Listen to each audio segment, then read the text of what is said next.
The Queen Walk. What is it? When should you use it? What level does your queen need to be? All of the basics right of the way through to the advanced tactics. This video will be your one-stop shop for learning and perfecting the Queen Walk or Queen Charge techniques. So let's get into it. Welcome back to the channel then, guys. I'm your host, Judo Sloth. I want to bring you the ultimate guide for queen walking, and I spent a number of hours yesterday planning out every single part that you would need to know, because I like to bring educational but entertaining Clash of Clans videos, so if that's the type of content you want to see, I would recommend subscribing and also turning on the notification bell. Now, just so you know, I have planned to start with the basics and move right of the way through to the advanced. I would highly recommend watching right of the way through because the opening phases are arguably the most important. However, if you do return to the video and you want to skip to a certain section, I have video chapters so you can skip right on ahead to the part you want to review. Let's start off with what exactly a queen walk is. You unlock your archer queen at Town Hall 9, so it is obvious this video is for Town Hall 9 and above. A queen walk is the process of placing 4 to 5 healers onto your archer queen. Now, I will be discussing why you take 4 or 5 healers and what factors impact your decision making momentarily. However, many people will ask, what is the difference between a queen walk and a queen charge? They are both the same in terms of skill set. It is all to do with where you send your queen. So if we were to walk the queen around the outside of the base, this is classed as a queen walk. If we are to charge the queen into the base itself, this is classed as a queen charge. Just know that throughout the video, I will be referring to these interchangeably, but they require the same skill set, so that is the correct terminology. Also, be aware that you might be able to queen walk one area of the base before switching and charging the queen into the base itself, therefore using a combination of both, which can work really well against set base designs. I will get to this, but real quick, you might want to use the queen walk to funnel one area, because you do have to funnel either side of your archer queen if you want her to charge into the base. The question of what level does my archer queen need to be in order to successfully carry out a queen walk is something that gets asked all of the time. However, this is a really complicated question, so I will answer it in as simple terms as possible, as well as give you some examples for each town hall level if you are attacking a maxed level base. So the biggest factor in terms of what level your archer queen needs to be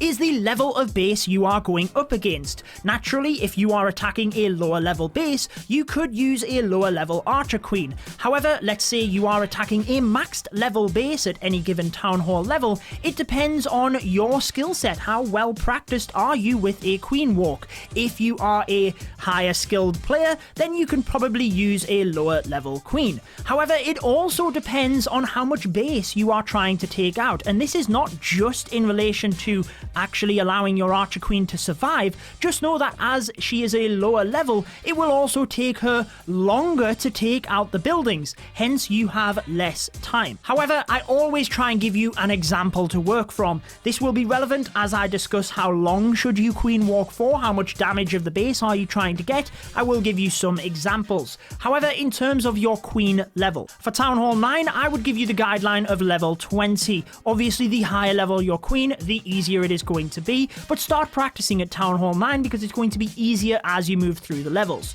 For Town Hall 10, I would give you the guideline of level 30, so the maxed for Town Hall 9, you could comfortably do a queen walk or queen charge moving to Town Hall 10, and this actually echoes to Town Hall 11. I would think a level 40 queen. Moving to Town Hall 12, I would give the guideline of level 50, and then moving to Town Hall 13, the guideline of 65. So basically, if you have maxed for the Town Hall beforehand, I think you could comfortably do a proficient queen walk or queen charge at the higher level. Before I demonstrate the specifics of the strategy and go into the advanced techniques, I want to explain the healer situation, why you take 4 or 5 of them, because it is pivotal that you understand why you do what you do with a queen walk. So for the healers, they have a set effectiveness on heroes. The more that you use, the less effective they become. So for that reason, you only take a set number of them. For the first 2 healers you use, you get 100% effectiveness per healer. For the third and fourth, you get 90% effectiveness for that third healer and for that fourth healer. So still pretty good value. However, for the fifth healer, this drops to 70%. So for that fifth healer, it's only doing 70% of the healing. And for that reason, you tend to only take 4 healers. The reason you would take a fifth is if you are charging deep into the base itself. There are techniques to try and help with this, which we will be demonstrating. However, if you lose a healer to a black bomb, this could be very vital. And if you have 5 on the queen and you lose 1 of them, then you're still getting that maximum effectiveness because the fifth healer turns to the fourth, if you will. It's not like the effectiveness is stuck at 70% once you've used 5. However, for 6 healers, it drops to 40% effectiveness, so obviously the 6th healer, you're not really getting much value from it. Now at this stage in the video, I was going to discuss the Queen AI, why she targets set buildings and how you can predict that, as well as which buildings you should take out for every town hall level. However, I'm going to bring that later in the video. Let's get straight into the Queen Walk. So the first thing you need to know is funneling for your queen. Now this is much more difficult for a queen charge, but in a nutshell, for a queen walk, you just need to identify which area of the base you want to walk her, and you might have to use some troops in order to take out buildings to the other side to force her in the direction you want her to go. However, it is much more difficult for a queen charge because not only do you have to set the funnel on one side, you have to set the funnel on both sides. So on the right of the queen and on the left in order to draw her into the base itself. Now I did a whole separate video on funneling explained. I went into all of the depth, so I would highly recommend that video, and I will link it at the end of this one. I don't want to repeat myself necessarily in this one, but as long as you have created the funnel on either side of the base and you have access into the base, then your queen can be drawn in. Now in terms of access into the base, you might use just wall breakers, and I do have some tactics coming up. If you are using the wall breakers, you could use super wall breakers if you have them unlocked, or even the jump or earthquake spells can be used deeper into the base, or when it's difficult to use the wall breakers. If you have access to siege machines, depending on the strategy you are setting up for, a wall wrecker might actually be a good idea as well to send the queen straight in. Let's just give you the tips for the wall breakers real quick whilst we're on that subject. I would highly recommend a test wall breaker on the outside of the base in order to check for spring traps or small bombs, although higher level with the super wall breakers, this isn't used as much anymore. I did a video on the wall breakers explained. I'd highly recommend checking that one out, but what the test wall breaker does is allow you to send your regular wall breakers in unscathed, but if there is a multi-target inferno within its range, you will probably have to freeze it. Also, if you are going to then use a jump spell directly after the wall breakers and you froze the multi, you've already committed 3 spells. You might actually want to consider 4 earthquakes to just open it up and do damage onto the other buildings. The other part, which we will be discussing in a moment, is rage spells onto your queen. Now, if you can combine the rage spells with the wall breakers coming through, it means the wall breakers have a much higher success of actually busting the wall and allowing your queen into the base. Now I wanted to quickly just clip in this part because I thought it was relevant to you to give you a bit of a benchmark. Again, this is not a set in stone answer, but in terms of how long should you queen charge, you really should be spending around about 1 minute to 1 minute 30 maximum on your queen charge. Otherwise you might time fail if not, and you've got to argue, is it worth it to do the queen charge if you are charging for less than a minute? Is a Sui hero method better? What about total destruction? How much percentage of the base should you take out? Again, it's not necessarily total destruction, it is the value and or pathing that you create. However, as a general guideline, I would say 25 to 30% total destruction is a very good queen charge for you to then move on from. Let's discuss the spells you should be using and how to use them with your queen walk or queen charge. We will then move on to advanced tactics, move on up to Town Hall 13 gameplay, and at the end give you a guide for which buildings you should try and take down at any given town hall level. Now, one thing I forgot to mention on the funneling is where you are attacking the base. It is very difficult to push the queen in from the corners of a base. Try if you can to push the queen in to one of the flat sides. However, in relation to spells, if you are luring the clan castle, it goes without saying you want to try and use a poison, and also use it whereby the troops are in the poison for the longest amount of time. However, one of the most critical spells with a queen charge is the rage spell, and the placement is key.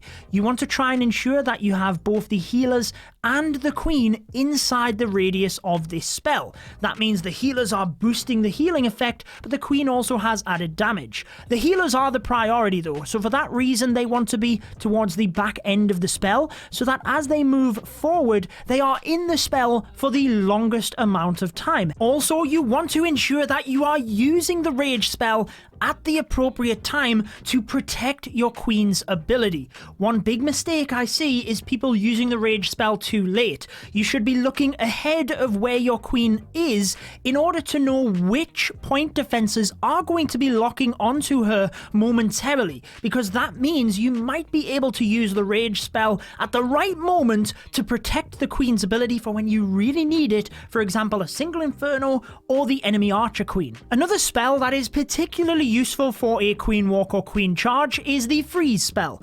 This can be best when the defenses are quite clumped so you can get good value, or on defenses that do a high amount of damage at any given time, such as the single target inferno in order to reset it and protect your queen. It can also be good if the healers get in range of a multi-inferno or the Giga Tesla or Giga Inferno at higher level. Also, the other good thing is it is a transitional spell, so if you end up not needing it for the queen charge, you can definitely still use it for the rest of your raid.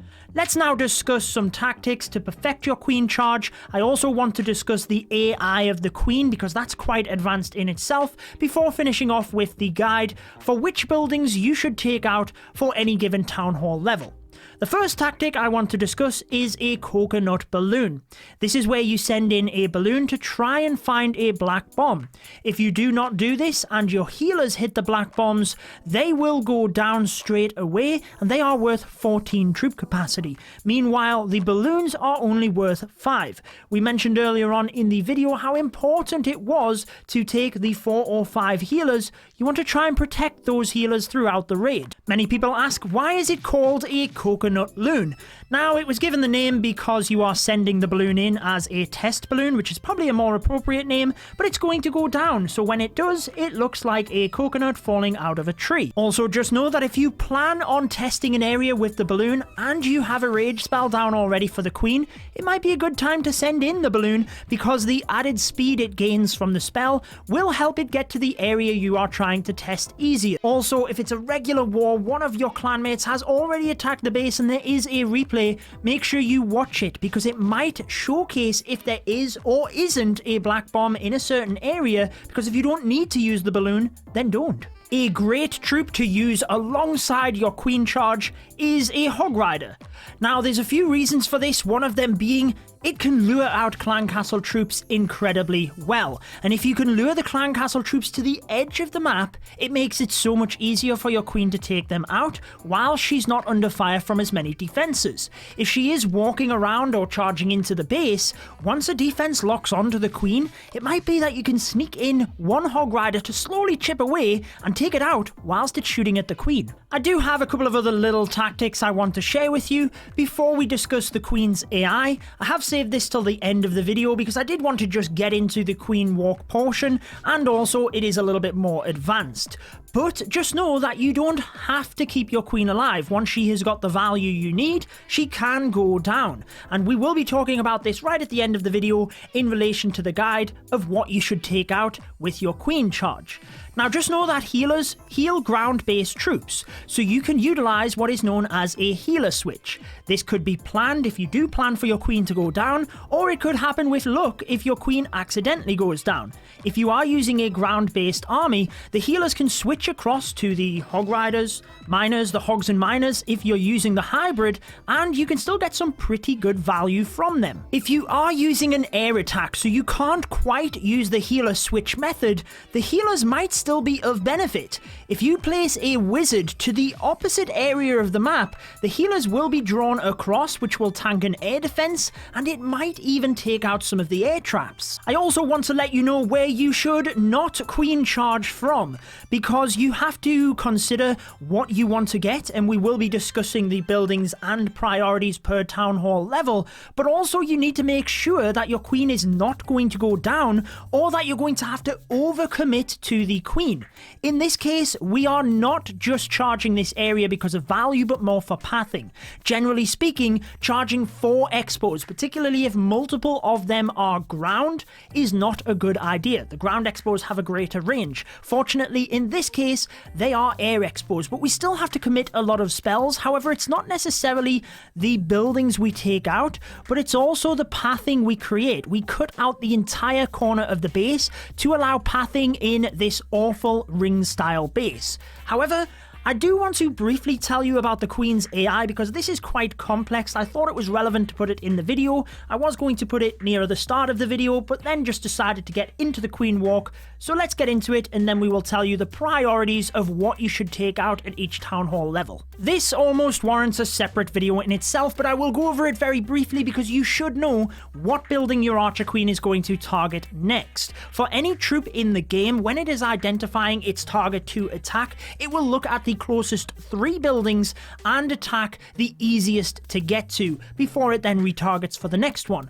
So after the elixir storage goes down, the 3 closest buildings for the Queen, being a ranged troop, is the elixir collector, the wizard tower, and the cannon. However, the easiest one for her to get to, having a range of 5 tiles, is actually the cannon because she only has to step literally 1 tile to get in its radius. She can shoot over 1, 2, 3, 4, and the cannon being the 5th tile. If you are trying to identify if the Queen can reach a building from behind a wall, just know that she can fire a 3-tile gap. To explain this as simple as I can, if you draw a line on the wall the Queen is standing next to and the edge of the building you want to identify if she can reach, so long as there are only 3 tiles in difference between the edge of the building and the wall she is standing next to, then she can reach it. Any more than that and she cannot. And the 3 tiles can actually be in any direction. So if we had 2 tiles in one direction and a 3rd tile in another, so long as the corner of the dark elixir storage was touching this 3rd tile gap, then the Queen could reach it. However, just because the Queen can reach the building doesn't mean to say she will target it. Remember what we mentioned about the 3 buildings identified and the easiest to get to? It does get a bit complex, but this is where I'm obviously sharing a bit more of the advanced stuff with you. I hope that did make sense. Sometimes it is difficult to explain the troop AI in simple terms, but I want to move on to the quickfire guide of the priority buildings for each town hall level. Now, I do want to put a little bit of a disclaimer here because it is not a one-size-fits-all. It is all dependent on the base design, it depends on the strategy you are finishing up with, and also it depends on actually what you're trying to get. Value is not everything, pathing might be more important. Let's start with Town Hall 9. Now, for Town Hall 9, the Archer Queen and the Clan Castle are going to be the highest priorities. They are the defending troops of the opponent, and they can really mess up a Hog Rider or a balloon attack, which is commonly what you will probably be following up with at this stage. However, the Expo is also the signature defense. The reason it can be highly valuable as well is at Town Hall 9 they are often situated in more of a dead zone, and you can take out that area, eliminate the possibility of traps, because there is often giant bombs around them, and for the same reason you want to try and take down 1 to 2 wizard towers. It means that Hog Riders have a much easier path through, there's no splash damage, but also you are eliminating areas where there could be giant bombs. Moving on to Town Hall 10, you now have the Inferno Tower. This basically bumps up the list, although arguably it's probably not as important as taking out the Queen and the Clan Castle, because there are counters to the Inferno Tower. It also depends on what mode it is on. If it is on single, it might not be a good idea to charge the Queen into it because of the high amount of damage that it does. If it is a multi-target Inferno, it might be great to take down with a Queen charge because a Hog Rider or a balloon attack is just so much easier. Moving on to Town Hall 11. Now we have the Eagle Artillery. Now I did a video on a tip for every Town Hall level in Clash of Clans, and you know that for Town Hall 11 I highly focused on the Eagle because it is such a strong defense. If you do not take it down early on in the raid, it will rain fire across your troops. So for that reason it is top of the priority list. Then we basically move down as per Town Hall 10. Queen, CC, Inferno Towers, and that is actually going to be what happens throughout the rest of the Town Hall levels. It's basically that there's a new thing at the top of the priority list. Moving to Town Hall 12, it is the Town Hall defense itself. Now I know this is Town Hall 13, but it works exactly the same in that you have the Giga Tesla, and that should be the top priority because of the Giga Bomb. It means that your Grand Warden's ability can be used elsewhere in the raid. However, again, with that disclaimer, it is not a must to take out the Town Hall. If you queen charge somewhere else and you don't take out the Town Hall, then you can absolutely still get the raid to work. Moving to Town Hall 13 though, the Town Hall should still be the #1 priority because it still allows you to be flexible with the Grand Warden's ability. However, you also have the scatter shots to deal with, and the scatter shots are incredibly powerful against pretty much anything that you can use, and it's highly valuable to either tank it or take it out with your queen charge. You also have the added hero in that of the Royal Champion, which also is boosted up the list to the same area as the Archer Queen because she can also be very powerful on defense. So you can see that it gets even more complex the higher up the Town Hall levels you go, but you do have more troops and even heroes to counteract that. If you do want to improve your chances of success with the queen charge, then getting the initial stages is the most important, and that is funneling for your queen. So I have a highly in-depth video, exactly the same style as this one, but all in relation to funneling. I would highly recommend checking that one out. I've got the link right here on screen for you with the subscribe button. Thank you for watching, guys. You take care, and I will see you in the next video.